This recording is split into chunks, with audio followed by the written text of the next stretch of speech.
ರಾವಣ ಮತ್ತು ಲಕ್ಷ್ಮಣ ಸಂವಾದ. ಅಲ್ಲಿ ರಾವಣ ಲಕ್ಷ್ಮಣಿಗೆ ಹೇಳ್ತಾನೆ, ಏನು ನನಗೆ ರಾಮಗೆ ಏನು ಡಿಫ್ರೆನ್ಸ್ ಅಂದರೆ, रावण को हिंदी ಒಳಗಿತ್ತದು, रावण को ज्ञान का अहंकार था और राम को अहंकार का ज्ञान था ಅಂತ. ಇಷ್ಟೇ ಇರೋದು. ನಮಗೆ ಆ ಅಹಂಕಾರ ಬಂದ್ಬಿಡ್ತು ಅಂದರೆ ಕಷ್ಟದಲ್ಲಿದ್ದೇವೆ. ಬಹಳ ಜನ ಹೇಳ್ತಾರೆ, ನಮ್ಮ ಮೊದಲಿಂದ ಹಿಂಗೆ, ನೀವು ಏನು ಹೇಳ್ತೀರಿ ಹೇಳ್ರಿ, ನಾವಂತೂ ಹಿಂಗೆ.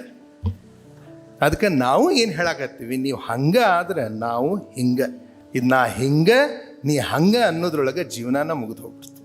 ಸೊ ಗಂಡ ಹೆಂಡ್ತಿ, ಅವನ ಗಂಡ ಇಲ್ಲ ಹೆಂಡ್ತಿ ಇಬ್ಬರೊಳಗೆ ಒಬ್ಬರು ನಾ ಹಿಂಗೆ ಮೊದಲಿಂದನೂ ಹಿಂಗೆ ಅಂದರೆ ಅದು ಒಂದು ಕುಟುಂಬನೇ ಅಲ್ಲ ಅದು.